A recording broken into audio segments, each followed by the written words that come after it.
बिस्मिल्लाहिर्रहमानिर्रहीम। अस्सलामुअलैकुम नाज़रीन, उर्दू स्टार पर हम आपको खुशामदीद कहते हैं।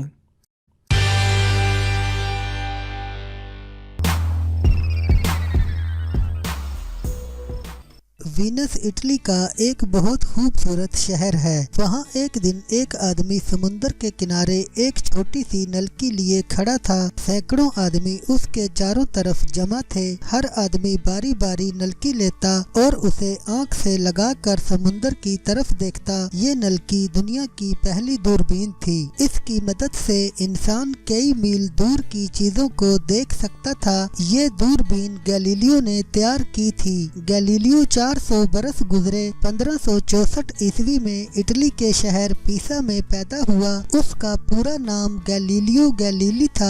गैलीलियो का बाप एक आलिम था। वो चाहता था कि गैलीलियो बड़ा होकर डॉक्टर बने। उसने गैलीलियो को एक कॉलेज में दाखिल करा दिया जहां डॉक्टरी की तालीम दी जाती थी। गैलीलियो बहुत समझदार और होशियार लड़का था। जब वो किसी चीज को देखता तो फौरन ये सोचता कि ये चीज कहाँ से आई, कैसे बनी, इससे क्या काम लिया जा सकता है। जब तक गैलीलियो को अपने सवाल का जवाब ना मिल जाता वो चैन से ना बैठता। एक रोज गैलीलियो गिरजा में बैठा हुआ था। सामने छत से एक लैंप लटका हुआ था। जब हवा जोर से चलती तो लैंप झूलता हुआ दूर तक चला जाता और जब हवा कम हो जाती वो थोड़ी दूर जाकर वापस आ जाता। गैलीलियो लैंप की इस हरकत को बड़े गौर से देखता रहा और एक साइंसी असूल मालूम किया। इसे पेंडुलम का असूल कहते हैं। आपने दीवार से लगी हुई पुरानी घड़ियों में पेंडुलम देखा होगा। पेंडुलम घड़ी के निचले हिस्से में लटका होता है। जब घड़ी चलती है तो ये एक तरफ से दूसरी तरफ हिलता रहता है। ये पेंडुलम गैलीलियो ही की इजाद है। पेंडुलम वाली घड़ी गैलीलियो की रहनुमाई में उसके लड़के ने तैयार की थी। इस वाक़ये से आप अंदाजा लगा सकते हैं कि गैलीलियो किस तरह अपने इर्द गिर्द की हर चीज पर गौर करता था। गैलीलियो के उस्ताद उससे बहुत खुश थे, लेकिन उन्हें ये देखकर सख्त मायूसी हुई कि गैलीलियो जरूरत से ज्यादा ज़हीन होता जा रहा था।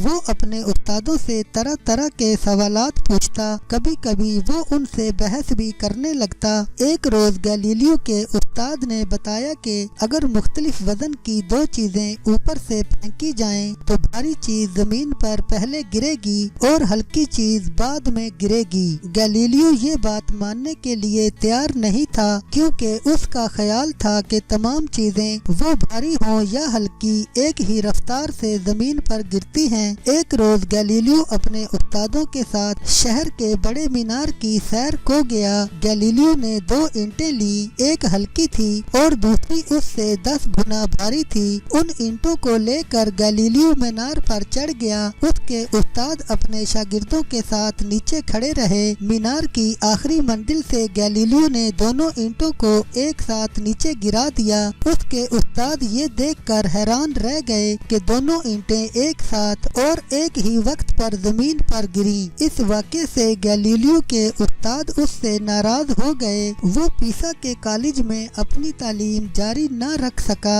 गैलीलियो इटली के और शहर पेडोरा में चला गया और वहाँ रियाजी के चंद मशहूर प्रोफेसरों से तालीम हासिल करता रहा। गैलीलियो ने बहुत जल्द रियाजी में बड़ी काबिलियत पैदा कर ली। कुछ अरसे के बाद उसे पेडोरा यूनिवर्सिटी में ही रियाजी का प्रोफेसर मुकर्रर कर दिया गया। गैलीलियो ने 38 साल की उम्र में 1602 ईस्वी में एक आला इजाद किया। उस आले को थर्मामीटर कहते हैं। थर्मामीटर से हरारत का सही अंदाजा लगाया जा सकता था। कुछ अरसे बाद उसने एक और आला इजाद किया जिससे इंसान की नब्ज की रफ्तार मालूम की जा सकती थी। उस आले की मदद से डॉक्टरों को मरीजों का इलाज करने में बहुत आसानी हो गई। इन इजादों की वजह से गैलीलियो को बड़ी शोहरत हासिल हुई। मुल्क के बड़े बड़े आदमी आदमी और पढ़े लिखे लोग गैलीलियो की इज्जत करने लगे।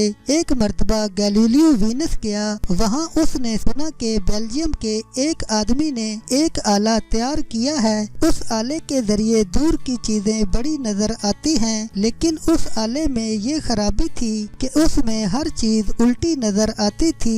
गैलीलियो ये बात सुनकर दूरबीन बनाने में मसरूफ हो गया। उसने धात की एक छोटी सी नलकी ली और नलकी के दोनों सिरों पर शीशे लगा दिए। ये थी गैलीलियो की दूरबीन। उससे कई मील दूर की चीजें साफ और सीधी नजर आती थी। गैलीलियो ने वीनस के बड़े बड़े लोगों और प्रोफेसरों को ये दूरबीन दिखाई। ये लोग समुन्दर के किनारे खड़े हो गए। समुन्दर में बहुत दूर चंद जहाज आ रहे थे। दूर होने की वजह से ये जहाज बस छोटे छोटे धब्बे से नजर आते थे। लोगों ने दूरबीन से उन जहाजों की तरफ देखा तो वो बहुत नजदीक और साफ नजर आने लगे। इतने साफ के जहाज पर खड़े हुए मल्लाह भी साफ दिखाई देते थे। दूरबीन की इजाद से गैलीलियो की शोहरत और बढ़ गई। वीनस के लोग दूरबीन को जादू का खिलौना समझते थे। दूर दूर से लोग दूरबीन को देखने के लिए गैलीलियो के पास आते। ये लोग गैलीलियो से दरख्वास्त करते कि वो उनके लिए भी एक दूरबीन बना दे। गैलीलियो ने चंद कारीगरों को मुलाजिम रख लिया और दूरबीनें बनाकर बेचने लगा।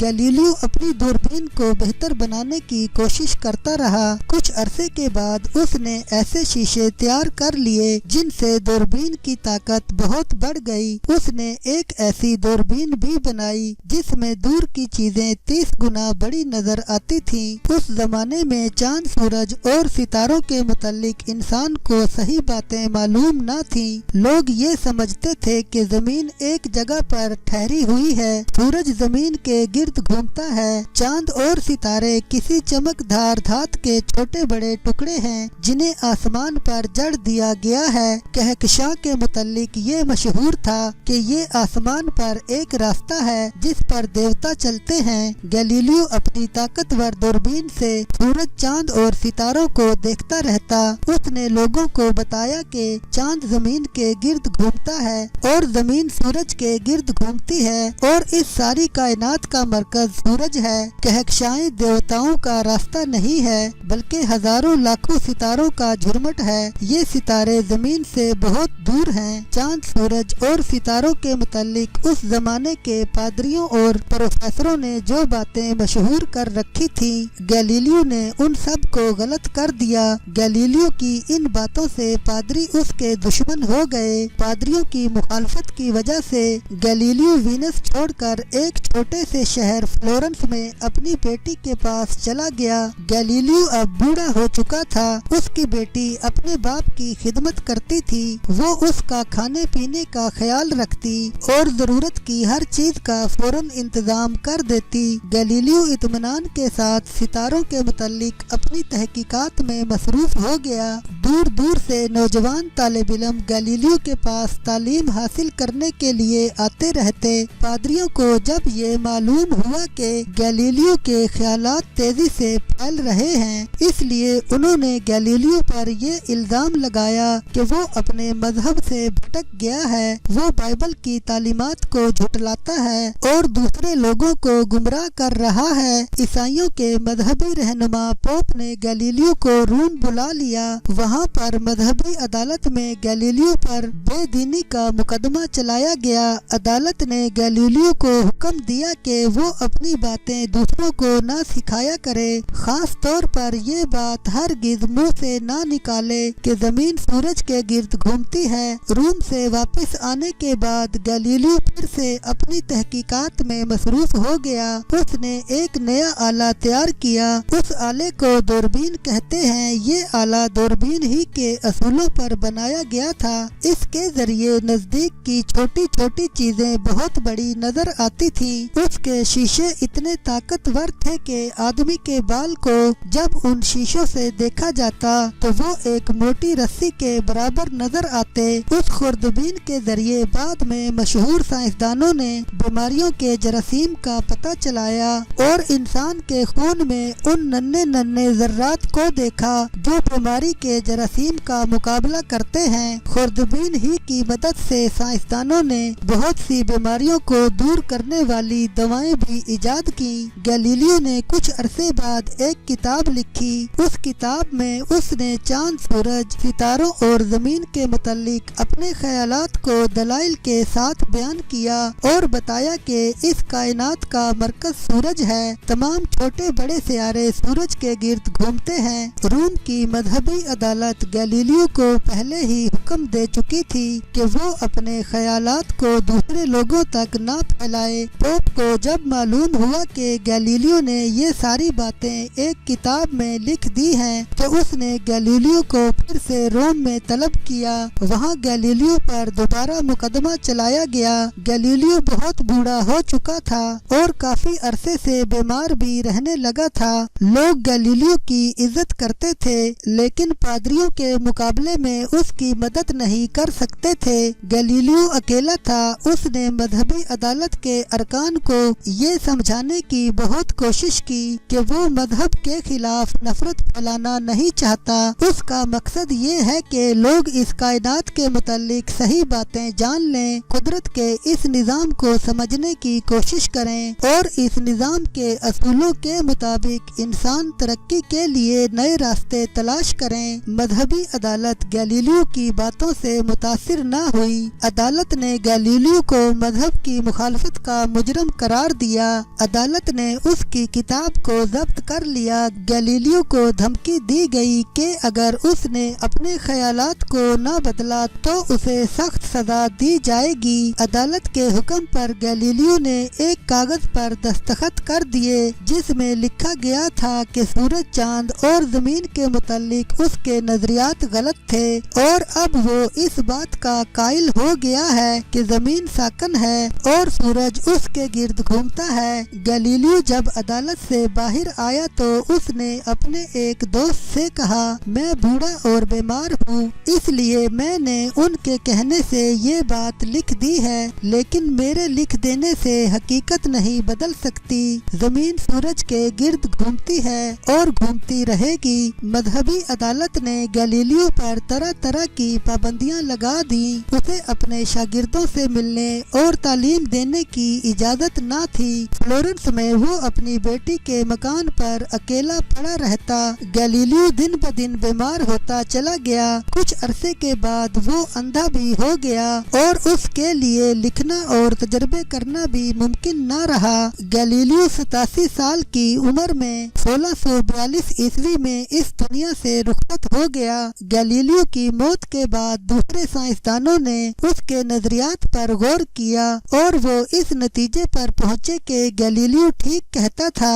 گیلیلیو کی بنائی ہوئی دوربین اور خوردبین میں سائنسدانوں نے بہت سی اصلاحاتیں کی۔ دنیا کے بہت سے ملکوں میں اب ستاروں کا مشاہدہ کرنے والی بڑی بڑی رصدگاہیں موجود ہیں جہاں طاقتور دوربینیں لگی ہوئی ہیں۔ ان دوربینوں کی مدد سے انسان نے مختلف سیاروں اور ستاروں کے فوٹو لیے ہیں اور یہ معلوم کر لیا ہے کہ چاند، سورج اور دوسرے ستارے زمین سے کتنی دور ہیں۔ انہی دوربینوں کی مدد سے سائنسدانوں نے خلا میں پرواز کرنے کے متعلق طرح طرح کی معلومات بھی اکٹھی کی ہیں۔ ان معلومات کی بدولت آج انسان چاند پر پہنچ چکا ہے۔ آپ نے روسی ہوا باز میجر گیگارین کا نام سنا ہوگا۔ گیگارین پہلا انسان ہے جس نے خلا میں پرواز کی اور زمین کے گرد ایک چکر لگایا۔ کیا آپ اس آدمی کا نام بتا سکتے ہیں جس نے پہلی بار خلا میں جھانک کر دیکھا تھا؟ یہ گیلیلیو ہی تھا۔ وقت گزرنے کے ساتھ ساتھ جب انسان چاند پر پہنچا تو اس نے اپنی آنکھوں سے ان پہاڑوں کو دیکھ لیا جن کے متعلق آج سے 350 سال قبل گیلیلیو نے بتایا تھا۔